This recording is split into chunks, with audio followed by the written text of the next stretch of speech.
Assalamualaikum warahmatullahi wabarakatuh. Perkenalkan, nama saya Danung Gusti Pratama, Prodi Ilmu Pemerintahan tahun 2022 dengan NIM E103122136. Baik, tujuan dari pembuatan video ini yaitu untuk memenuhi tugas mata kuliah Filsafat Ilmu Pengetahuan yang diampu oleh Ibu Rulida Yuniarsi SIP MSI. Baik, yang dimana saya akan membahas tentang mengenai sejarah Pancasila dan hubungannya dengan pemerintahan. Nah, Pancasila ini adalah dasar filsafat negara Indonesia. Istilah Pancasila berasal dari bahasa Sanskerta yang artinya 5 prinsip atau 5 asas. Pancasila merupakan ideologi dasar yang digunakan untuk membimbing pembangunan dan penyelenggaraan negara Indonesia.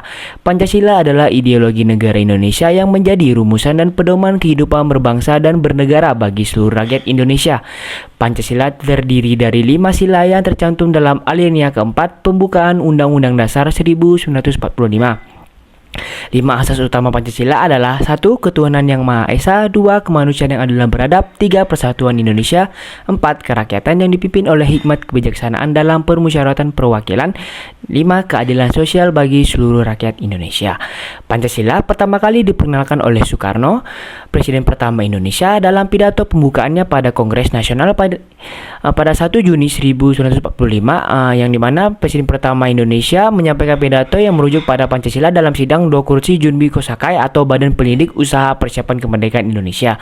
Pancasila kemudian diakui sebagai dasar negara melalui Undang-Undang Dasar 1945 Pasal 29 Ayat 1.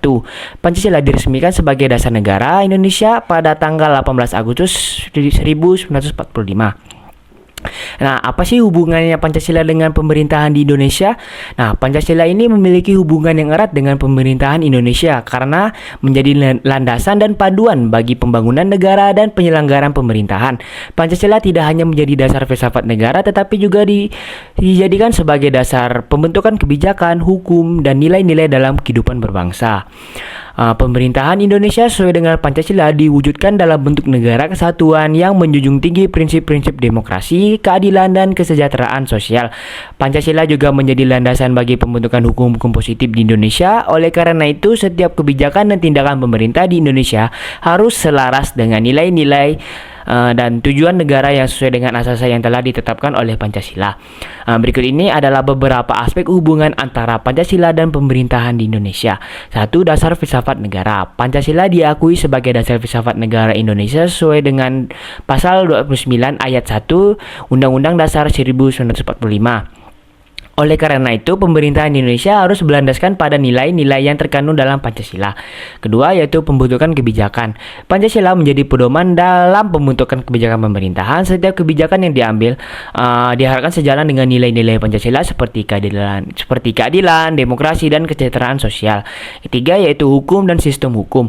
Sistem hukum di Indonesia didasarkan pada nilai-nilai Pancasila. Pembentukan undang-undang dan regulasi lainnya harus sejalan dengan prinsip-prinsip atau asas-asas Pancasila. Nah, yang terakhir adalah pemerintahan demokratis. Pancasila ini mendorong pembentukan pemerintahan yang demokratis, di mana kebijakan dan keputusan diambil melalui musyawarah mufakat dan perwakilan rakyat. Nah, segitu saja yang dapat saya sampaikan tentang sejarah Pancasila dan apa sih hubungannya Pancasila dengan pemerintahan di Indonesia. Sekian dari saya. Wassalamualaikum warahmatullahi wabarakatuh.